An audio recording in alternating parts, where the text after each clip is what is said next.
Tara the Time Tourist introduce a new Mills and Swoon series blending wit, spice, escapism, and podcast storytelling, perfect for fans of short-form romantic fiction.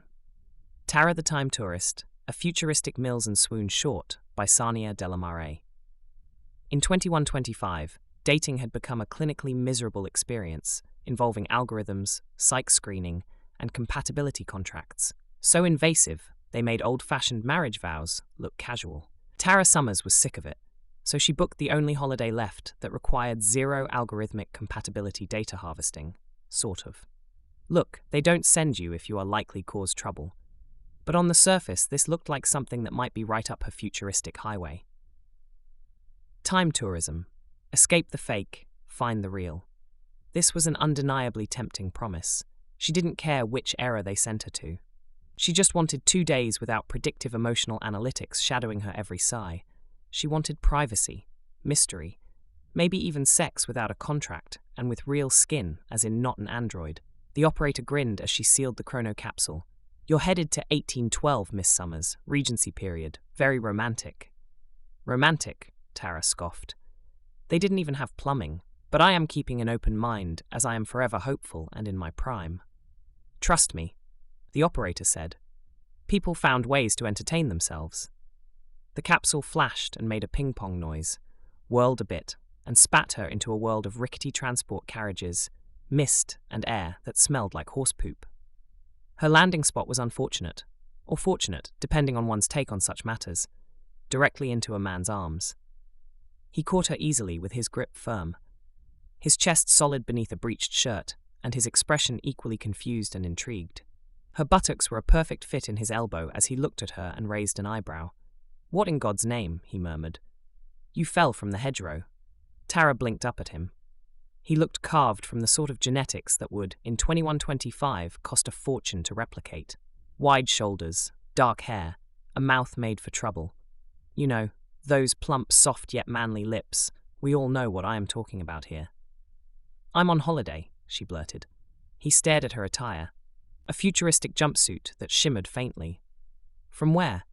Far away, she offered a hand. Tara.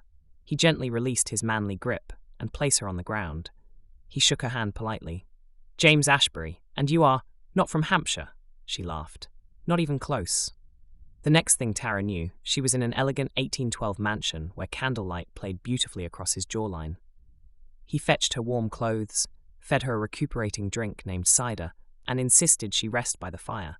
Tara tried, but James kept looking at her in that way men in her century no longer did, as though she were astonishing simply for existing. You're very bold for a lady, he said, watching her examine the fire poker with curiosity. Where I'm from, she replied, women can own property, run companies, and delete men with a swipe. Delete? Not permanently, she said with a grin. Just from our lives. His laugh was rich and slow, vibrating through her in a way no compatibility app had ever managed. This was even better than the pleasure pulse machine her best friend had bought her for Christmas. I am grateful, he said, stepping closer, that you haven't deleted me yet. The air hummed.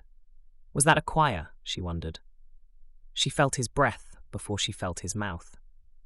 The kiss was expertly delivered, exploratory, reverent, but with a hungry undercurrent that threatened the structural integrity of her self-control.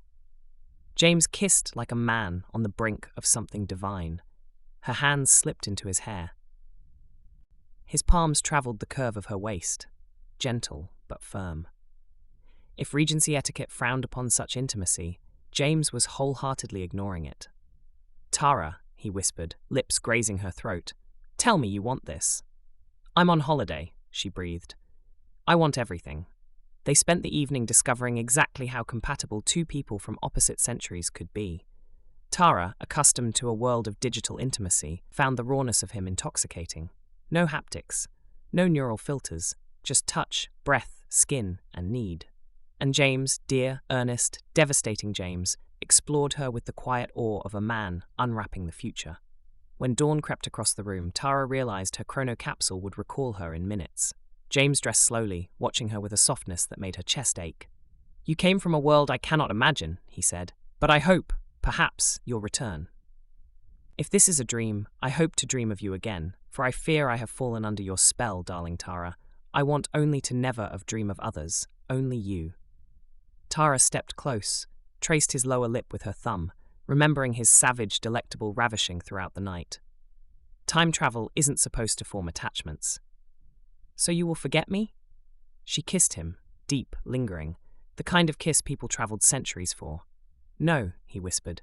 I'll remember you in every century. The capsule shimmered into existence, humming impatiently. James caught her hand as she stepped inside. Then I shall wait, however long, he said.